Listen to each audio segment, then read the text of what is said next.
Ngeri sudah kalau emak-emak ini turun tangan kan. Kronologi kasus minyak goreng ini.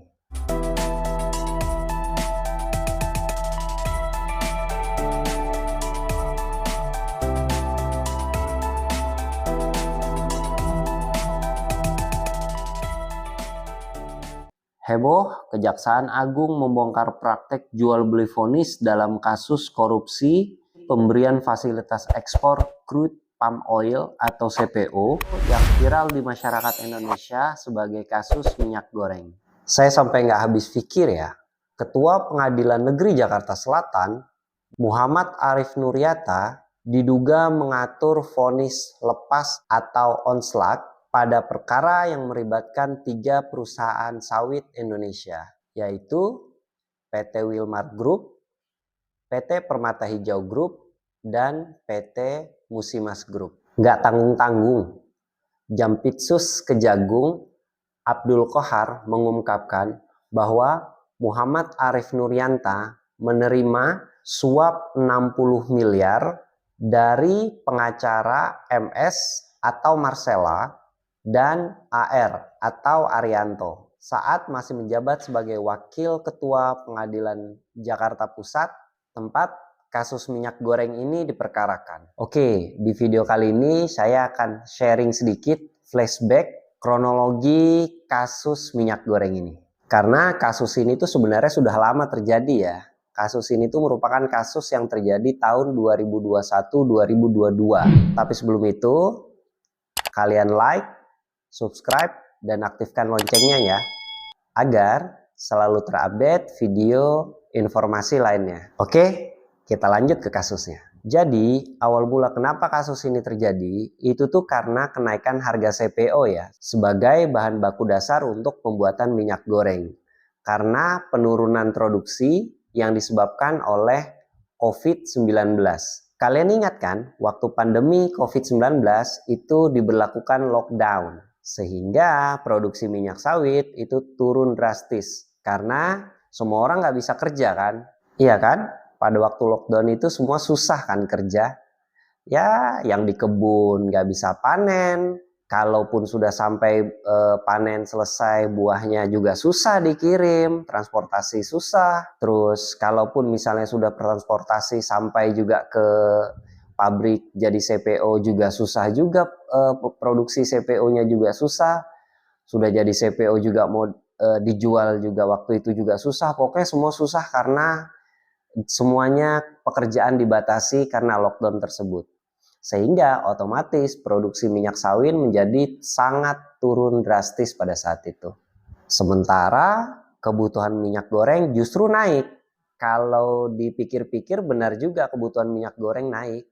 Kenapa? Yang namanya lockdown, orang dikurung di dalam rumah, otomatis kerjanya mager dan ngemil kan. Dan cemilan yang paling enak dan paling gampang dibuat, apalagi kalau bukan gorengan. Setuju nggak kalian?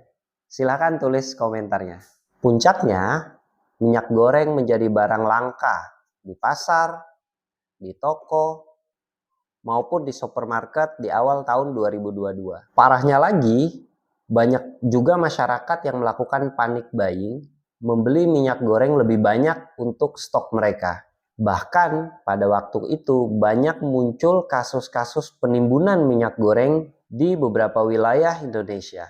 Pada waktu itu sampai banyak ibu-ibu yang demo di beberapa wilayah di seluruh Indonesia. Ngeri sudah kalau emak-emak ini turun tangan kan? Ya Allah bang. Sampai-sampai ingat nggak kalian pada waktu itu? Untuk beli minyak goreng itu sudah dibatasi. Bahkan harus menunjukkan identitas KTP dan juga sertifikat vaksin COVID-19. Itu pun harga minyak gorengnya sudah setinggi langit kan.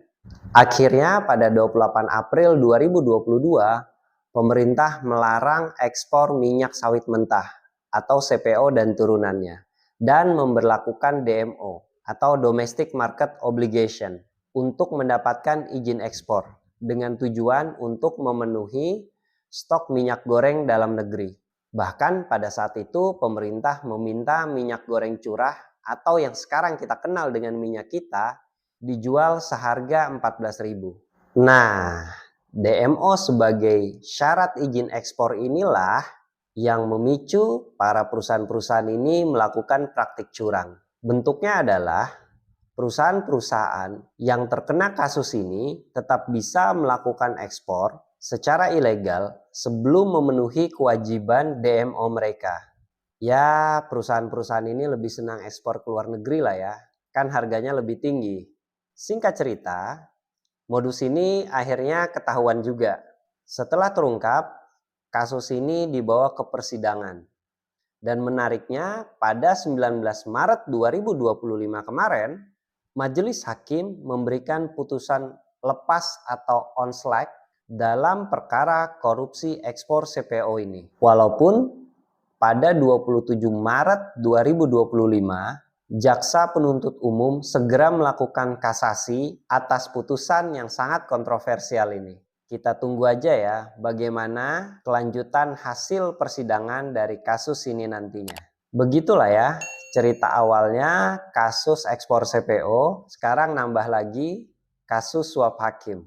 Keren pokoknya para oknum penegak hukum negara kita ini. Segitu aja videonya kali ini. Semoga bermanfaat. Sampai ketemu lagi dengan saya di video selanjutnya. Dadah.